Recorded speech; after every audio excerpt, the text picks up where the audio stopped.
Baik, perkenalkan Pak Rinaldi, Pak Rila, dan juga teman-teman yang mungkin menonton video ini. Saya adalah Peter Mongsarejo, mahasiswa Teknik Informatika dengan NIM 135 23039. Dan pada kesempatan kali ini saya akan memberikan penjelasan mengenai paper yang saya tulis, yaitu adalah Applying Minimum Spending Tree atau mengaplikasikan Minimum Spending Tree untuk diversifikasi portfolio dan juga analisis market di saham-saham yang terdapat di indeks LQ45. Baik, mungkin penjelasan singkat terlebih dahulu. LQ45 atau Liquidity 45 itu adalah 45 saham di Indonesia yang terpilih dari adanya likuiditas mereka yang tinggi dan juga kapitalisasi market mereka yang besar selama 1 tahun terakhir. Dan ini menjadi suatu indeks yang menjadi suatu benchmark atau standar yang baik bagi orang-orang untuk melihat pergerakan market di Indonesia ataupun untuk mendapatkan saham-saham yang baik untuk portfolio-portfolio mereka. Nah, namun problemnya adalah dengan adanya banyaknya sektor dan juga subsektor yang terdapat di saham-saham di LQ45 ini, akan jadi susah bagi kita untuk menemukan korelasi mereka satu dengan yang lain. Sehingga mungkin ini akan menimbulkan volatilitas yang besar, yaitu apabila ketika kita milih saham-saham dengan klaster-klaster yang sama, pergerakan yang sama, ketika seluruh saham kemudian turun, tidak ada saham yang menopang penurunan tersebut. Sehingga ini mungkin menyebabkan bahwa eh, saham-saham kita mungkin menimbulkan kerugian yang cukup besar bagi kita. Nah, dengan menggunakan graf, kita dapat mengibaratkan saham-saham itu sebagai suatu simpul-simpul, seperti layaknya A, B, C, dan D ini. Dan mereka memiliki bobot yang berupa korelasi mereka satu dengan yang lain. Sehingga korelasi A dengan B mungkin sebesar ini, ataupun A dan C mungkin sebesar ini. Dengan demikian, dengan menggunakan minimum spanning tree dan juga algoritma prim, kita dapat menemukan suatu rangkaian yang dapat memberikan kita minimum korelasi sehingga mendapatkan suatu portfolio dengan diversifikasi yang cukup kuat. Nah, korelasi-korelasi ini kita dapatkan menggunakan Pearson Correlation Coefficient dengan korelasi satu berarti bahwa kedua saham sangat berkorelasi sehingga pergerakan mereka akan sama. Negatif satu berarti bahwa saham-saham ini berkorelasi negatif dengan sempurna sehingga menyebabkan bahwa ketika satu saham bergerak naik, satunya akan bergerak turun.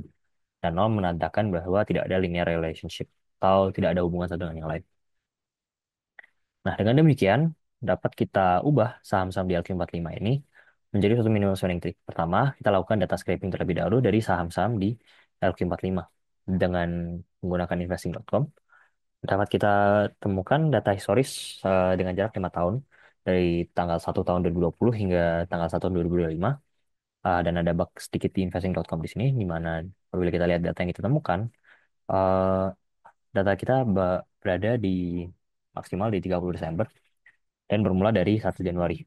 Untuk saham-saham yang kemudian baru muncul atau melakukan IPO di tahun-tahun kemudian dapat kita ambil juga dan kita lakukan perhitungan yang menyesuaikan mereka saja. Baik, untuk dapat melakukan ini, pertama kita bentuk correlation matrix dulu dari seluruh saham yang terdapat di LQ45. Kita berikan correlation matrix, temukan correlation matrix sedemikian rupa, di mana korelasi ACES dengan ADMR mungkin sebesar 12% dan juga ADRO dengan ACES demikian rupa. Dan dapat kita temukan suatu heatmap seperti berikut. Di mana kita lihat di sini adalah korelasi satu saham dengan sahamnya sendiri, dengan ACES, ADMR dengan ADMR, ADRO, dan seterusnya. Dan kita lihat sebenarnya saham-saham di Indonesia di LQ45 ini sebenarnya tidak terlalu memiliki korelasi yang baik antara satu saham dengan saham yang lain. Terlihat dari berbagai banyaknya macam warna biru di heatmap yang kita miliki. Namun juga ada klaster-klaster di mana saham-saham bank seperti BCA, BNI, dan BRI ini memiliki suatu korelasi yang cukup kuat satu dengan yang lain. Sehingga mungkin ini dapat kita lakukan, dapat kita gunakan sebagai perbandingan di depannya. Baik, kita mungkin langsung masuk saja. Dengan adanya correlation matrix ini, kita dapatkan melalui CSV ini. Kita kemudian masuk ke dalam suatu VS Code, di mana di kode Python, kita dapat mengubah seluruh CSV tersebut menjadi suatu graf. Dan dengan adanya algoritma prim, di mana kita memilih edge yang paling minimum terlebih dahulu, dapat kita berikan suatu minimum spanning tree dari LQ45 seperti berikut. Bermula dari edge yang paling minimum, yaitu buka Indosat, dan kemudian berlanjut dengan memilih edge-edge yang tersedia dari dua simpul ini. Namun mungkin ini tidak akan menunjukkan kemampuan spanning tree secara keseluruhan atau secara penuh potensialnya. Karena bila kita menggunakan seluruh edge ini untuk membentuk suatu spanning tree, maka kita hanya memilih seluruh saham di LQ45 dan itu sama saja tidak merubah apapun dan tidak ada potensi yang digunakan dari adanya minimum spending tree ini. Oleh karena itu kita membentuk dua algoritma lain. Yaitu algoritma yang pertama adalah menemukan n jumlah stok di LQ45 yang apabila kita bentuk menjadi suatu portfolio, akan memberikan kita portfolio dengan diversifikasi yang kuat. Ataupun kita juga dapat memberikan rekomendasi stok atau saham ke suatu portfolio yang sudah ada untuk meningkatkan diversifikasi portfolio tersebut. Baik, mungkin langsung masuk saja ke eh, pemilihan N jumlah stok terbaik dari seluruh stok yang ada di L45. Mungkin kita pilih 10 jumlah stok di sini dan ini dapat diganti-ganti juga. Kita temukan bahwa 10 stok terbaik yang terdapat di L45 yang apabila kita kombinasikan menjadi satu portfolio memberikan diversifikasi yang baik yaitu demikian ada Akra, AMMN, Arto, dan seterusnya. Sedangkan untuk diversifikasi stok, mungkin kita mulai dengan stok-stok yang orang-orang cukup punya di saham-saham mereka, yaitu BBCA, Antam, BRI, Arto, dan juga Excel. Dan kita lakukan suatu rekomendasi stok untuk portfolio ini. Dapat dilihat di sini bahwa seluruh stok juga akhirnya terrekomendasi, namun stok paling baik untuk kita eh, sementara ini adalah AMMN dengan korelasi negatif terhadap Arto. Untuk bentuk hal ini kembali kita bentuk minimum spending tree dari portfolio yang sudah ada dan kemudian kita cari langkah terbaik selanjutnya bagaimana. Oke, langsung kita cek saja di testing dan analisis di pemilihan N jumlah stok terlebih dahulu. Di sini terlihat volatilitas dari LQ45 dengan berada di 2% mungkin untuk positif upside-nya dan lebih dari 3%.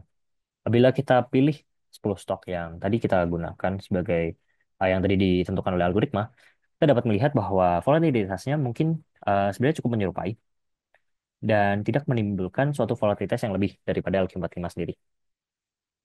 Dan sedangkan kita dapat melihat bahwa adanya suatu pertumbuhan potensi upside yang cukup baik dari 10 stok ini dibandingkan dengan LQ45. Apabila kita bandingkan dengan saham yang tadi di heatmap memiliki korelasi yang cukup kuat satu dengan yang lain, yaitu saham-saham bank, kita lihat bahwa volatilitas saham bank jelas jauh melebihi portfolio kita dengan mereka dapat melebihi 4%. Kita lihat kumulatif portfolio performance juga apabila kita menggunakan portfolio LQ45, saham satu dan saham 2 dapat lihat bahwa sebenarnya saham-saham di LQ45 ini juga menyerupai pergerakan portfolio kita, yaitu yang kuning dan yang hijau. Sedangkan untuk saham BPCA dapat terlihat jelas bahwa em, volatilitas mereka melebihi dari yang ditentukan oleh algoritma. Sedangkan untuk rekomendasi stok sendiri, bila kita lihat combine portfolio dari portfolio A yang berupa saham-saham kita sebelumnya, 5 saham, dan portfolio B adalah saham yang ditambahkan rekomendasi yaitu AMMN. Terlihat bahwa portfolio A memiliki volatilitas yang cukup besar, di mana persentase mencapai 4% di potensial penurunan, dan juga melebihi 4% di potensial keuntungan. Kita lihat bahwa dengan pertambahan aman, volatilitas menjadi lebih mengecil dengan eh, maksimal turun yaitu di 3%. Sedangkan maksimal keuntungan juga masih berada di 4% ke atas. Kita lihat juga kumulatif portfolio performance, sebenarnya bahwa kedua portfolio ini sebenarnya cukup seimbang. Namun kembali lagi terlihat bahwa volatilitas dari portfolio B itu masih lebih stabil dibandingkan dengan portfolio A. Nah, kedua hal ini sebenarnya menyimpulkan bahwa algoritma minimum spending tree sebenarnya dapat digunakan untuk menentukan 10 saham yang mungkin terdiversifikasi secara baik di LQ45 ataupun memberikan rekomendasi saham untuk suatu portfolio yang sudah ada. Namun, setelah menjalani penelitian ini juga, saya sebagai penulis menemukan suatu hal penting bahwa minimum spending tree ini sebenarnya tidak dapat digunakan secara individual untuk menentukan suatu lini saham yang terbaik.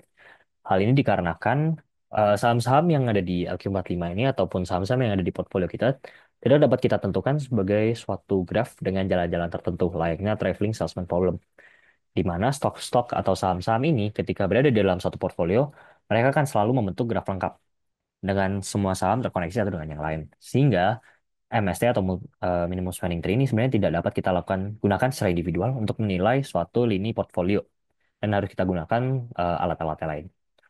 Baik, mungkin untuk menyimpulkan saja, Melalui algoritma yang kita bentuk tadi, minimum spending tree sebenarnya dapat digunakan untuk diversifikasi portfolio dan juga melakukan analisis market di saham-saham di lini indeks LQ45. Kembali lagi, dapat kita gunakan minimum spending tree untuk memberikan N jumlah stok terbaik untuk yang terdiversifikasi, ataupun juga untuk memberikan rekomendasi stok secara baik untuk suatu portfolio yang sudah ada. Dan dengan melalui testing dan analisis dapat kita lihat juga bahwa efeknya sebenarnya cukup signifikan dan ada potensi dari minimum spending tree ini. Namun kembali lagi dengan stok sebagai suatu graf lengkap di dalam satu portfolio, tidak dapat kita gunakan minimum spending tree ini hanya untuk hanya sebagai satu-satunya alat untuk menilai diversifikasi portfolio dan juga penentuan lini portfolio terbaik. Harus kita gunakan alat-alat lain ke depannya. Baik, mungkin sekian saja untuk penelitian saya. Maaf apabila ada salah kata. Semoga penelitian ini dapat membantu. Sekian dan terima kasih.